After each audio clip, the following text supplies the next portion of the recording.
ನೀವು ಒಂದಿನ ಬೆಳಗ್ಗೆ ಎದ್ದು ನೀವು ಮತ್ತು ನಿಮ್ಮ ಕುಟುಂಬ ಎಷ್ಟೋ ತಲೆಮಾರುಗಳಿಂದ ನಂಬ್ಕೊಂಡು ಕೃಷಿ ಮಾಡ್ತಿದ್ದ ಭೂಮಿ ಯಾರೋ ಒಬ್ಬರು ಬಂದು ಈ ಭೂಮಿ ಇವತ್ತು ನಿಮ್ದಲ್ಲ ಅಂತ ಹೇಳಿದಾಗ ನಿಮ್ಗೆ ಹೇಗನ್ಸುತ್ತೆ?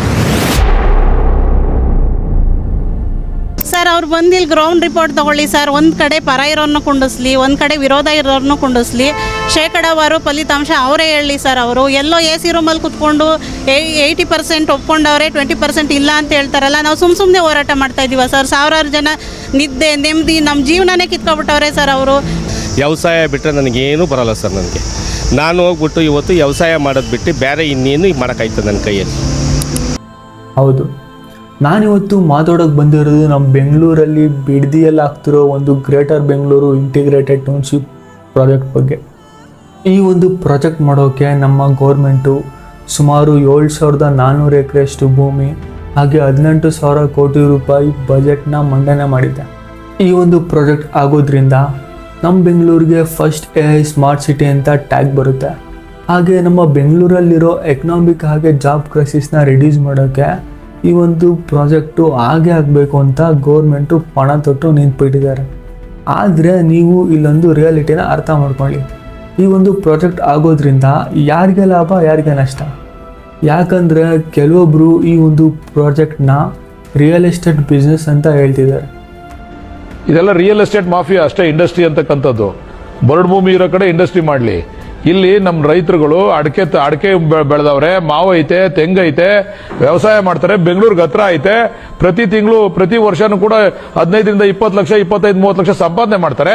ಇಂಡಸ್ಟ್ರಿಯಲ್ಲಿ ಕೆಲಸ ಕೊಟ್ರೆ ಟೆಂಪರರಿ ಕೆಲಸ ಕೊಡ್ತಾರೆ ನಮ್ಮ ಹುಡುಗರಿಗೆ, ಪರ್ಮನೆಂಟ್ ಕೆಲಸ ಯಾವುದು ಕೊಡಲ್ಲ.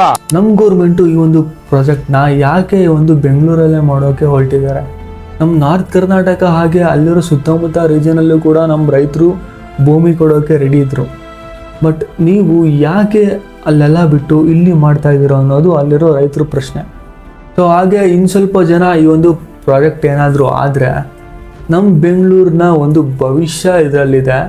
ಹಾಗೆ ಇವಾಗೇನು ನಮ್ಮ ಬೆಂಗಳೂರು IT ಹಬ್ ಅಂತ ಇದೆ, ಅದೇ ರೀತಿ ಒಂದು ಸ್ಮಾರ್ಟ್ ಸಿಟಿ, ಒಂದು AI ಸ್ಮಾರ್ಟ್ ಸಿಟಿ ಹಬ್ ಆಗೋದ್ರಲ್ಲಿ ಯಾವುದೇ ಒಂದು ಅನುಮಾನ ಇಲ್ಲ ಅಂತ ಹೇಳ್ತಿದ್ದಾರೆ. ನೋಡಿ, ಈ ಒಂದು ವರ್ಡ್ಸ್ನೆಲ್ಲ ಕೇಳೋಕೆ ನಮಗೆ ತುಂಬ ಚೆನ್ನಾಗಿ ಅನಿಸುತ್ತೆ.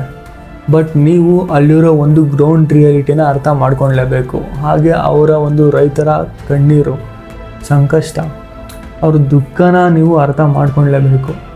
ಯಾಕಂದರೆ ನಮ್ಮ ಗೌರ್ಮೆಂಟು ಆ ಒಂದು ಭೂಮಿನ ಬಂಜರು ಭೂಮಿ ಅಂತ ಹೇಳ್ತಿದ್ದಾರೆ. ಅಂದರೆ ಆ ಒಂದು ಭೂಮಿಲಿ ಯಾವುದೇ ಒಂದು ಬೆಳೆ ಬೆಳೆಯೋಕ್ಕೆ ಸೂಕ್ತ ಅಲ್ಲ, ಅದೊಂದು ಇನ್ಫರ್ಟೈಲ್ ಲ್ಯಾಂಡ್. ಅಂದರೆ ಯಾವುದೇ ಒಂದು ಕೃಷಿ ಮಾಡೋಕ್ಕೂ ಕೂಡ ಯೋಗ್ಯ ಅಲ್ಲ ಅಂತ ಹೇಳ್ತಿದ್ದಾರೆ. ಬಟ್ ಅಲ್ಲಿರೋ ರೈತರು ಹೇಳೋ ಪ್ರಕಾರ ಅವರು ಏನು ನೆನ್ನೆ ಮೊನ್ನೆ ಅಂತ ಅಲ್ಲ ಅವರು ಕೃಷಿ ಮಾಡ್ಕೊಂಬರ್ತಿರೋದು. ಅವರು ಸುಮಾರು ಅವರ ತಾತ ಅಜ್ಜಿ ತಲಾಂತರಗಳಿಂದನೂ ಅವ್ರು ಆ ಒಂದು ಭೂಮಿಲಿ ಕೃಷಿ ಮಾಡ್ಕೊತಾನೆ ಬರ್ತಿದ್ದಾರೆ. ತೆಂಗು, ಮಾವು, ಬಾಳೆ ಹಾಗೆ ರೇಷ್ಮೆ, ಈ ಒಂದು ಕೃಷಿನ ಅವರು ಮಾಡ್ಕೊತಾನೆ ಬರ್ತಿದ್ದಾರೆ ಎಷ್ಟೋ ತಲಾಂತರಗಳಿಂದನೂ. ಬಟ್ ಆದರೂ ಕೂಡ ಗೌರ್ಮೆಂಟು ಹೇಗೆ ಈ ಒಂದು ಭೂಮಿನ ಬಂಜರು ಭೂಮಿ ಅಂತ ಹೇಳಿದ್ರು ಅನ್ನೋದು ಅಲ್ಲಿರೋ ರೈತರು ಪ್ರಶ್ನೆ. ಎಷ್ಟೋ ಲಕ್ಷಾಂತರ ರೂಪಾಯಿ ತೆಂಗಿನ ಮರಗಳಿವೆ, ಲಕ್ಷಾಂತರ ರೂಪಾಯಿ ಅಡಿಕೆ ಮರ ಇದೆ, ಲಕ್ಷಾಂತರ ರೂಪಾಯಿ ಬಳೆ ಬರುವ ಮರಗಳಿವೆ, ಟೀಕು, ಉದ್ದು ಎಲ್ಲ ಮರಗಳಿದೆ. ಈ ಭೂಮಿ ಬರಡು ಭೂಮಿ ಅಲ್ಲ, ಈ ಭೂಮಿ ಬಂಗಾರದ ಭೂಮಿ. ಈ ಬಂಗಾರ ಭೂಮಿಗೆ ಬೆಲೆ ಕಟ್ಟೋಕ್ಕೆ ಯಾರಿಂದನೂ ಆಗಲ್ಲ. ಇಷ್ಟೆಲ್ಲ ಅಲ್ಲ ಗುರು, ಆ ಒಂದು ಬಿಡದಿ ರೀಜನ್ ಏನಿದೆ ಹಳ್ಳಿಗಳು, ಆ ಬೈಡ್ಮಂಗ್ಲ ಹಾಗೆ ಅಲ್ಲಿರೋ ಸುತ್ತಮುತ್ತ ಏನು ಹಳ್ಳಿಗಳಿದೆ, ಅದೇ ಒಂದು ರೀಸನಿಂದಾನೆ ಪ್ರತಿದಿನ 6 ಲಕ್ಷ ಲೀಟ್ರು ಹಾಲು ಸಪ್ಲೈ ಆಗುತ್ತೆ ನಮ್ಮ ಬೆಂಗಳೂರಿಗೆ ಹಾಗೆ ಮತ್ತು ಅಲ್ಲಿರೋ ಸುತ್ತಮುತ್ತ ಡೈರಿಗಳಿಗೆ. ಸೊ ಇದೆಲ್ಲ ಬಿಡಿ, ಅಲ್ಲಿ 2 ಲಕ್ಷಕ್ಕೂ ಹೆಚ್ಚು ತೆಂಗಿನ ಮರಗಳಿದೆ. ಸೊ ಇವಾಗ ನಮ್ಮ ರೈತರು ಪ್ರಶ್ನೆ ಏನಂದರೆ, ಇಷ್ಟೊಂದೆಲ್ಲ ಬೆಳೆಯೋ ಒಂದು ಭೂಮಿನ, ಇಷ್ಟೊಂದೆಲ್ಲ ಕೃಷಿ ಮಾಡ್ಕೊಂಡು ಬರ್ತಿರೋ ಒಂದು ಭೂಮಿನ ಹೇಗೆ ಅವರು ಬಂದು ಬಂಜರು ಭೂಮಿ ಅಂತ ಹೇಳಿದ್ರು ಅನ್ನೋದು ಅಲ್ಲಿರೋ ಒಂದು ರೈತರ ವಿರೋಧ. ಅವ್ರ ಭೂಮಿನ ಅವ್ರ ಕೈಲಿ ಕಾಪಾಡ್ಕೊಳೋಕ್ಕಾಗ್ತಿಲ್ಲ, ಯಾಕಂದರೆ ಆ ಥರ ಒಂದು ಸಿಚುವೇಶನಲ್ಲಿ ಅವರಿದ್ದಾರೆ. ಸೊ ಇವಾಗ ನಾವೊಂದು ಇಂಪಾರ್ಟೆಂಟ್ ಪಾಯಿಂಟ್ಗೆ ಬರೋಣ. ಅದೇನೆಂದರೆ ಬಲವಂತದ ಭೂ ಸ್ವಾಧೀನ. ನಾನು ಆಗಲೇ ಹೇಳ್ದಂಗೆ ಸುಮಾರು ಗೌರ್ಮೆಂಟ್ ಹೇಳೋ ಪ್ರಕಾರ 80% ರೈತರು ಅವ್ರವ್ರ ಭೂಮಿ ಕೊಡೋಕ್ಕೆ ಒಪ್ಕೊಂಡಿದ್ದಾರೆ ಅಂತ ಹೇಳ್ತಿದ್ದಾರೆ. ಬಟ್ ಅಲ್ಲಿರೋ ರೈತರು ಮುಖಂಡರ ಪ್ರಕಾರ ಸುಮಾರು 3,500 ಅರ್ಜಿಗಳನ್ನ ಹಾಕಿದ್ದಾರೆ ಅಲ್ಲಿರೋ DC ಆಫೀಸ್ಗೆ. ಇದುವರೆಗೂ ಕೂಡ ಅವ್ರ ಕಡೆಯಿಂದ ಯಾವುದೇ ರೀತಿ ರೆಸ್ಪಾನ್ಸು ಏನೂ ಕೂಡ ಬಂದಿಲ್ಲ. ಸೊ ಅವ್ರು ಪ್ರತಿಭಟನೆ ಮಾಡೋಕೆ ನಿಂತು ಇದುವರೆಗೂ ಸುಮಾರು 400ಕ್ಕೂ ಹೆಚ್ಚು ದಿನಗಳಾಗಿದೆ. ಇದುವರೆಗೂ ಕೂಡ ಗೌರ್ಮೆಂಟು ಏನೂ ಕೂಡ ಕೇರ್ ಮಾಡ್ದೇ ಅವ್ರವ್ರ ಏನು ಕೆಲಸ ಇದೆ, ಅವ್ರವ್ರದ್ದೇನು ಒಂದು ರೆಗ್ಯುಲರ್ ಪ್ರೊಸೀಜರ್ ಇದೆ, ನಾವು ಮಾಡೇ ಮಾಡ್ತೀವಿ ಅಂತ ಅವರು ಹೊರಟ್ಬಿಟ್ಟಿದ್ದಾರೆ. ಸೊ ಗೌರ್ಮೆಂಟು ಅಲ್ಲಿರೋ ರೈತರಿಗೆ 1 ಎಕರೆಗೆ 2.14 ಕೋಟಿ ಕೊಡೋಕ್ಕೆ ರೆಡಿ ಇದೆ. ಬಟ್ ಆ ಒಂದು ದುಡ್ಡನ್ನ ರೈತರು ವಿರೋಧ ಮಾಡ್ತಿದ್ದಾರೆ. ಸೊ ಏನಕ್ಕೆ ಅಂದರೆ, ನೀವು ಈ ಒಂದು ಸ್ಟೋರಿನ ಕೇಳಬೇಕು. ಬಿಡದಿಯಲ್ಲಿ ಈಗಲ್ಟನ್ ರೆಸಾರ್ಟ್ ಅಂತ ಇದೆ. ಆ ಒಂದು ರೆಸಾರ್ಟ್ ಕಟ್ಟೋ ಟೈಮಲ್ಲಿ ಏನು ಈ ಒಂದು ಸಿದ್ದರಾಮಯ್ಯ ಗೌರ್ಮೆಂಟ್ ಇತ್ತು, ಇದೇ ಒಂದು ಸೇಮ್ ಗೌರ್ಮೆಂಟು 1 ಎಕರೆಗೆ ಸುಮಾರು 17 ಕೋಟಿ ರೂಪಾಯಿ ಕೊಟ್ಟಿದ್ರು. ಸೊ ಅದೇ ಒಂದು ದುಡ್ಡನ್ನ ಕೊಡಿ ಅಂತ ಇವಾಗ ಇಲ್ಲಿರೋ ರೈತರನ್ನ ಬೇಡಿಕೆ ಇಡ್ತಿದ್ದಾರೆ. ಈ ಒಂದು ಬೇಡಿಕೆಗೆ ಗೌರ್ಮೆಂಟು ಯಾವುದೇ ರೀತಿ ಇದುವರೆಗೂ ರೆಸ್ಪಾನ್ಸ್ ಕೂಡ ಮಾಡಿಲ್ಲ. ಈ ಒಂದು ಬಿಡದಿ ಟೌನ್ಶಿಪ್ ಪ್ರಾಜೆಕ್ಟ್ ಇದೆ, ಇದೇನಿದು ನಿನ್ನೆ ಮೊನ್ನೆಯಿಂದ ಅಂತೂ ಅಲ್ಲ ಇದು ಮಾಡೋಕ್ಕೆ ನಿಂತಿರೋದು. ಈ ಒಂದು ಫಸ್ಟು ಪ್ರಾಜೆಕ್ಟು ಪ್ರಿಲಿಮಿನರಿ ನೋಟಿಫಿಕೇಷನ್ ಬಂದಿದ್ದು 2006ಅಲ್ಲಿ. ಆ ಒಂದು ಟೈಮಲ್ಲಿ ಕುಮಾರಸ್ವಾಮಿ ಅವರು CM ಆಗಿದ್ದರು.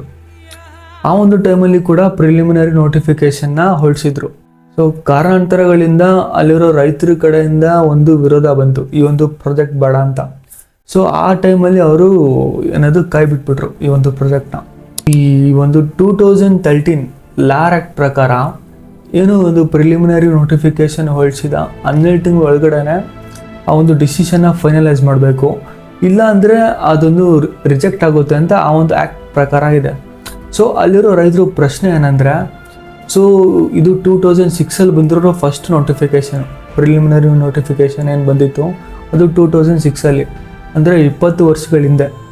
ಸೊ ಆವಾಗ ಇವೆಲ್ಲ ಬಿಟ್ಟು ಸೊ ಇವಾಗ ಏನಕ್ಕೆ ಇವರು ಈ ಒಂದು ಪ್ರಾಜೆಕ್ಟ್ ಮಾಡೋಕ್ಕೆ ಮುಂದಾದರು ಅಂತ ಅಲ್ಲಿರೋ ರೈತರು ಒಂದು ವಿರೋಧ. ಈ ಒಂದು ದೇಶಕ್ಕಾಗಲಿ ಅಥವಾ ರಾಜ್ಯಕ್ಕಾಗಲಿ ಅಭಿವೃದ್ಧಿ ಬೇಕು, ಟೆಕ್ನಾಲಜಿ ಕೂಡ ಬೇಕು, ಬಟ್ ಇದಕ್ಕೆ ಯಾರೂ ಕೂಡ ವಿರೋಧ ಮಾಡ್ತಿಲ್ಲ. ಆದರೆ ಒಬ್ಬ ರೈತನ ಕಣ್ಣೀರನ್ನ ಸುರಿಸಿ ಅವನ ಭೂಮಿನ ಬಲವಂತವಾಗಿ ಕಿತ್ಕೊಂಡು ಅದ್ರ ಮೇಲೆ IT ಹಬ್ಗಳಾಗಲಿ ಅಥವಾ ಟೆಕ್ನಾಲಜಿಗಳು ಇಂಪ್ರೂವ್ಮೆಂಟ್ ಮಾಡೋದ್ರಲ್ಲಿ ಏನು ಖುಷಿ ಸಿಗುತ್ತೆ ನಿಮಗೆ? ಯಾಕಂದರೆ ರೈತರು ದೇಶದ ಬೆನ್ನೆಲುಬು ಅಂತ ಹೇಳ್ತಾರೆ. ಅವರಿದ್ರೆ ನಾವು. ಆ ಒಬ್ಬ ರೈತರಿಗೆ ಒಂದು ಬೆಳೆಯೋಕೆ ಭೂಮಿನೇ ಇಲ್ಲ ಅಂದರೆ ಇನ್ನು ಸಾಮಾನ್ಯ ಜನರ ಪರಿಸ್ಥಿತಿ ಏನು? ನೆನ್ಪಿಟ್ಕೊಳ್ಳಿ, ರೈತರ ದೇಶದ ಬೆನ್ನೆಲುಬು. ಅವರಿಂದ ನಾವು, ನಮ್ಮಿಂದ ಅವರಲ್ಲ.